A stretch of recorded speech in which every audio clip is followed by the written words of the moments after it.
Hi there, and welcome to the Dietary Restriction Kitchen. I'm Nat Ryan. Today in the kitchen, I'm going to be showing you how to make a quick and simple Oriental-style dipping sauce, and it's a warm sauce, and it is orange ginger sauce. In our case, we're going to make it gluten and dairy-free, and we're also going to use something to thicken it that is not cornstarch. So let's get started. So the first thing we're going to do is start with some orange juice concentrate. The kind that I used is without any pulp, but it really doesn't matter. If you wanted to use a concentrate that has pulp in it, that's fine. Don't add water to it, just the concentrate, okay? So I have that in there. And to that, we're going to add some tamari soy sauce. Now, tamari is a natural brewed soy sauce. Whoops, there we go. Whoops, that way. Tamari is a natural brewed soy sauce. If you cannot have soy, don't use it, because if you're allergic to soy or sensitive to it, don't use it. Instead, you could use like some concentrated beef broth or something like that. You want the tamari or the beef broth to give it the sauce some umami. So it has that bottom end there. So to that, I'm going to just mix that up with a fork, a little bit with a fork. And then to that, I'm going to add some arrowroot starch, okay? The arrowroot starch comes in a bag that looks something like that. So what it is this is another alternative to cornstarch. If you're sensitive to corn like I am, sometimes you want to, or maybe you can't have corn at all because you're allergic, this is an alternative, arrowroot starch, okay? Arrowroot starch, I'm going to use my finger because it likes to stick to this. I'm going to put it right in with the other liquid ingredients, and I'm going to give it a good old mix. Now, I've used a fork. You can also use a whisk, you know, my favorite, right? Because if you've been watching my videos, you know I love whisks. So here we are whisking that up, or really mix it really well with a fork. So that is the first thing we do. And then we're going to set this aside and move on to the next step.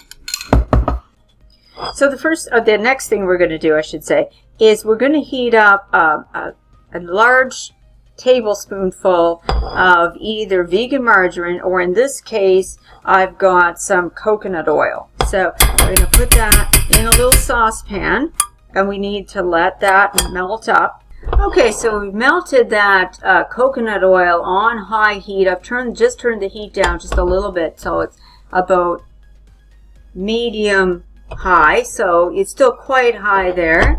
And then to that, we're going to add some ginger, and that's minced ginger. So we're going to add that to the pan, let it sizzle up in there, and let it cook for a minute or two.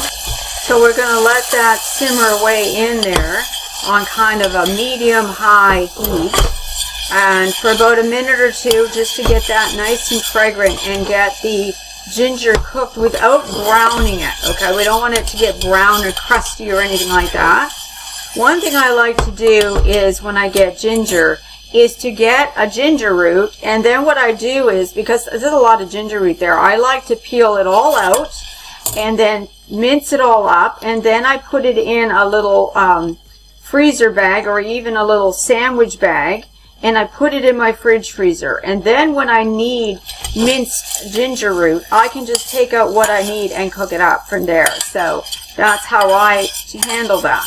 Okay, so that's been done. So to that, I'm going to turn it right down to low, because the next thing we're going to add to that is 1 heaping teaspoon, so a heaping spoonful there, whoops, spoonful of honey. So I've got that in there. That's nice and sticky. So we're going to put that in there. Oh, I'm missing a bit. There we go. So because this sauce is a little tiny bit sweet. Now, if I don't add the honey to the sauce, what ends up happening is it's kind of bitter, because the orange juice and the ginger will kind of have a bitterness together. I mean, they complement each other, but you need to add that little bit of sweetness in there to have them marry properly. So once that is melted in there, and you can see that's not bubbling anymore, right? Like it's warm, it's sort of slightly foamy, but it's not boiling. So at that point, we're going to make sure that the rest of it here that's in the measuring cup is mixed up together. We're going to pour it right in with that. All right, pour it in within the saucepan with the rest of it. And then we're going to bring that heat back up a little bit. So I'm going to turn it back up to sort of a medium high. We're going to stir that until it gets thicker.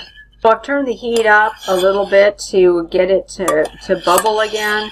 And then I've turned the heat right down to low and in fact off, because the rest of that heat will just continue to thicken that. And as you can see, like just the rest of the heat off of here. Arrowroot starch is a little bit more tricky to work with in a sense than cornstarch, because cornstarch, you know, you can count on it thickening stuff no problem. Where arrowroot starch, you've got to work it a little bit more.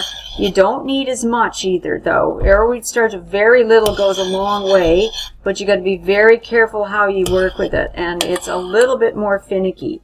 But you know, once that cools down a little bit, that will thicken nicely, but not so much that it's like a paste, you know. So that'll be a nice warm sauce, and I'll show you what that's like to eat something with it.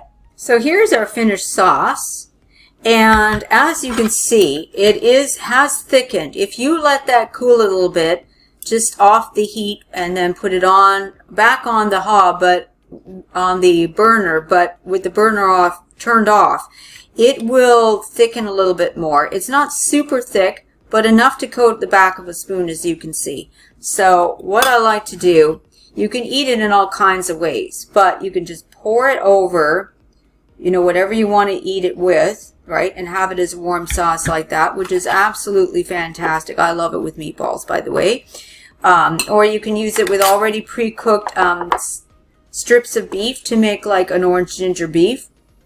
I don't cook your beef or meatballs right in the sauce, because you do that and it gets very goopy and gummy. So it's more like pouring it over sauce or dipping something into its sauce.